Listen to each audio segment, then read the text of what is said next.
اہل محبت اور اہل ذوق بیٹھے ہیں. ویسے تو ہر اولاد ہی اپنے باپ کا جز ہوتی ہے. ہر اولاد ہی اپنے باپ کا جز ہوتی ہے. اور یہ بات کوئی ڈکی چھپی بات نہیں, بار بار کسی کو بتانے والی بھی بات نہیں, بار بار کسی کو سمجھانے کی بھی ضرورت نہیں ہوتی. انڈرسٹوڈ سی بات ہے, بدیہی سی بات ہے, سمجھی ہوئی بات ہے, مفہومی بات ہے. لیکن کیا وجہ ہے کہ میرے آقا پھر بار بار فرماتے تھے یہ میرا بیٹا ہے. کبھی امام حسن کو گود میں بٹھاتے, کبھی امام حسین کو گود میں بٹھا, یہ میرے بیٹے ہیں, یہ میرا بیٹا ہے. بار بار کیوں فرماتے؟ حالانکہ دنیا جانتی ہے کہ وہ آپ میں سے ہیں, لیکن بار بار کیوں فرماتے, کیوں سمجھاتے؟ تاکہ امت یاد رکھے کہ اگر کل کا احترام ہے تو جز کا بھی احترام کرتے رہیں. اگر کل پر ایمان ہے تو پھر جز کے ساتھ بھی ویسا ہی رشتہ رکھنا جیسا کل کے ساتھ رکھتے ہیں. کیوں؟ کیونکہ اللہ رب العزت نے خود قرآن پاک میں اس اصول کو بیان فرمایا. اصول کو بولیے, ارشاد فرمایا, قل ان كان للرحمن ولد فانا اول العابدین. اے میرے حبیب, آپ فرما دیجئے. کس کو کہا جا رہا ہے؟ ہمارے آقا کو, کہ آپ فرما دیجئے اگر رحمان کا کوئی بیٹا ہوتا, اگر رحمان کا کوئی بیٹا ہوتا تو میں سب سے پہلے اس کی عبادت کرتا. میں سب سے پہلے اس کی عبادت کرتا. اے میرے حبیب محمد صلی اللہ علیہ وسلم, آپ فرما دیں کہ اگر رحمان کا کوئی بیٹا ہوتا تو میں سب سے پہلے اس کی عبادت کرتا. یہ قرآن کی آیت ہے, قرآن پاک کی بولیے سورہ زخرف کی آیت ہے کہ اگر رحمان کا کوئی بیٹا ہوتا تو میں سب سے پہلے, میں محمد مصطفیٰ سب سے پہلے اللہ کے بیٹے کی عبادت کرتا. کیوں باری تعالیٰ, کیوں تو اپنے نبی سے کیوں کہلوا رہا ہے جی؟ اور تیرے نبی سب سے پہلے اگر خدا کا کوئی بیٹا ہوتا تو اس کی عبادت کیوں کرتے؟ سمجھ آ رہی ہے نہیں؟ تو اقتداء النص اور اشارت النص اور عبارت النص اور دلالت النص سب اپنے سامنے رکھیں. سب سے یہ بات نکلتی ہے کیا؟ اللہ پاک فرما رہے ہیں کہ آپ فرما دیجئے اگر رحمان کا کوئی بیٹا ہوتا تو سب سے پہلے میں اس کی عبادت کرتا. باری تعالیٰ ایسا کیوں ہوتا؟ فرمایا اس لیے کیونکہ جو رشتہ کل کے ساتھ ہوتا ہے وہی رشتہ کل کے جز کے ساتھ ہوتا ہے. اللہ کے ساتھ سب سے بڑا رشتہ کیا ہے؟ ہمارا رب. اللہ کے ساتھ سب سے بڑا رشتہ کیا؟ بولیے عبادت. بولیے نا کیا ہے؟ بولے نا عبادت کا رشتہ ہے اللہ کے ساتھ. اللہ کے ساتھ بولیے سب سے بڑا رشتہ اللہ کے ساتھ کیا ہے؟ عبادت کا. محبت کا رشتہ, عشق کا رشتہ, اطاعت کا رشتہ, وہ سب کے سب اسی رشتے سے جنم لیتے ہیں. جب ہم کہہ دیتے ہیں لا الہ الا اللہ, کوئی عبادت کے لائق نہیں سوائے اللہ کے, تو جب اسے معبود مان لیتے ہیں, لائق عبادت مان لیتے ہیں, تھوڑی سی آواز صاف کرو بیٹے, جب معبود مان لیا اور لائق عبادت مان لیا تو پھر اس سے یہ سارے رشتے جنم لیتے ہیں. اس سے یہ سارے رشتے بولیے جنم لیتے ہیں, محبت کے بھی, اطاعت کے بھی. جب عبادت والا رشتہ قائم ہو جاتا, کون سا رشتہ بولیے؟ عبادت والا اللہ کے ساتھ رشتہ قائم ہو جائے تو باقی سارے رشتے خود بخود قائم ہو جاتے ہیں. تھوڑی سی آواز ہلکی جی ہلکی جی لائٹ سے. اچھا توجہ کریں میری طرف. بات یہاں تک سمجھ آ گئی کہ بولیے. اللہ کے ساتھ سب سے بڑا رشتہ کیا ہے؟ عبادت. کس کا بولیے؟ عبادت. اب جب اللہ کے ساتھ عبادت کا رشتہ ہے تو پھر اللہ کی اگر کوئی اولاد ہوتی تو اس کے ساتھ بھی ہمارا رشتہ وہی ہوتا. عبادت کا رشتہ ہوتا. میری بات سمجھ آ رہی ہے یا نہیں؟ بولیے. اب اس آیت سے کیا پتا چلا کہ جو رشتہ کل کے ساتھ ہو وہی رشتہ جز کے ساتھ ہوتا ہے. قرآن پاک کی آیت اور اس کے اعلان کے ذریعے سے ختم نبوت ہو گئی. کیا؟ آقا کے بعد کوئی نبی نہیں آئے گا, کوئی رسول نہیں آئے گا, ختم نبوت ہو گئی. لیکن ختم نبوت والے رشتے کے بعد کیا؟ آقا علیہ الصلوۃ والسلام پر توجہ کریں بیٹا, میرا دھیان بٹ رہا ہے بار بار, توجہ کریں گے. میں کیا کہہ رہا ہوں؟ آقا علیہ الصلوۃ والسلام پر کیا ہو گئی؟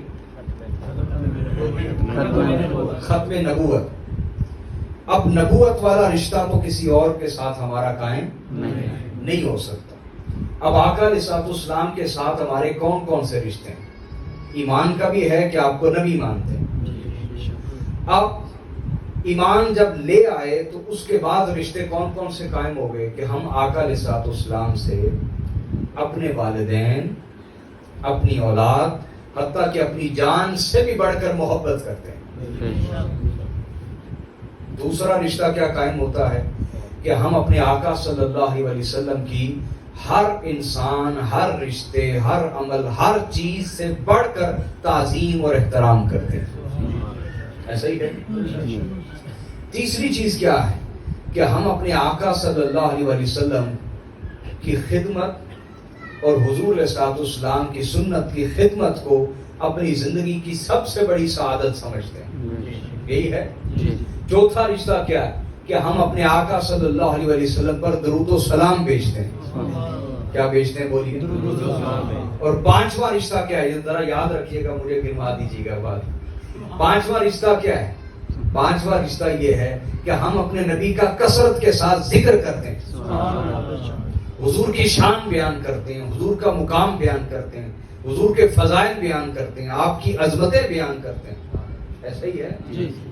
اگلا رشتہ کیا ہے, چھٹا یا ساتواں, کہ ہم اپنے آقا صلی اللہ علیہ وسلم کے حکم کی اطاعت اور فرما برداری کرتے ہیں. سمجھ آ رہی ہے؟ اگلا رشتہ حضور علیہ الصلوۃ والسلام سے کیا ہے؟ وہ یہ کہ حضور کی طرف کبھی کوئی عیب منسوب نہیں کرتے, نہ اس ذات میں کوئی عیب تھا. اور اگر انگریزوں نے اور مستشرقین نے اپنے شیطانی دماغ سے معاذ اللہ کچھ عیب ایجاد کیے اور انہیں سرکار کی طرف منسوب کیا تو ہم ایسے عیب کو نہ سنتے ہیں, بہرے ہو جاتے ہیں, اور نہ کبھی بولتے ہیں بلکہ گونگے ہو جاتے ہیں. ہم ایسی کوئی بات کہتے نہیں, بولیے, جس کو وہ عیب ثابت کر سکیں. حالانکہ حضور کی ذات ہر عیب سے پاک ہے, ہر عیب سے بولیے, لیکن شیطانی دماغ کوئی بھی اعتراض کر سکتا ہے. جس دماغ میں شیطان ہے, نفسانیت ہے, وہ کوئی بھی اعتراض کر سکتا ہے, جیسا مستشرقین نے کیا. میری بات سمجھ آ رہی ہے؟ تو آقا علیہ الصلوۃ والسلام کی طرف کوئی ایسی بات منسوب نہیں کرتے جو ہلکی ہو, جو کمزور بات ہو, وہ سرکار کی طرف منسوب نہیں کرتے. بولیے. اور اگلا آقا علیہ الصلوۃ والسلام کے ساتھ ہمارا رشتہ کیا ہے کہ ہم حضور علیہ الصلوۃ والسلام کی زندگی اور آپ کے طریقے کو محفوظ رکھتے ہیں. آپ کے طریقے کو بولیے. یہ 8-10 رشتے بنیادی رشتے, باقی سب رشتے انہی سے نکلتے ہیں. آگے بولیے. اب یہ ہمارا رشتہ کل کے ساتھ, سبحان اللہ, کس کے ساتھ ہے؟ بولیے. یہ سارے رشتے کس کے ساتھ ہیں؟ قرآن کیا سمجھاتا ہے؟ قرآن یہ کہتا ہے کہ جو رشتے کل کے ساتھ ہوں وہی رشتے جز کے ساتھ ہونے چاہیے. میری طرف توجہ کریں. میں اس کپڑے سے تھوڑا سا یہ کپڑا کاٹ دیتا ہوں, یہ جز بن گیا, باقی کپڑا کل بن گیا. جی جز میں بھی وہی رنگ ہے جو کل کے اندر ہے. سبحان اللہ. واہ واہ کیا بات. ہو رہی ہے نا, وہی رنگ ہے, فرق تو نہیں آئے گا. پھر وہی دھاگا ہے جو کل کے اندر دھاگا ہے. واہ واہ ہو رہی ہے نا, واہ. اسی طرح بنا ہوا ہے جس طرح کل بنا ہوا ہے. ہو رہی ہے نا, جی جی سمجھ آ رہی ہے نہیں؟ اسی طرح دکھائی دے رہا ہے جس طرح کل دکھائی دے رہا ہے. ہائے ہائے ہائے. تو جب حسن یا حسین علیہ السلام کو دیکھو گے تو جو رنگ مصطفیٰ میں ہے وہی رنگ حسن و حسین میں دیکھو گے.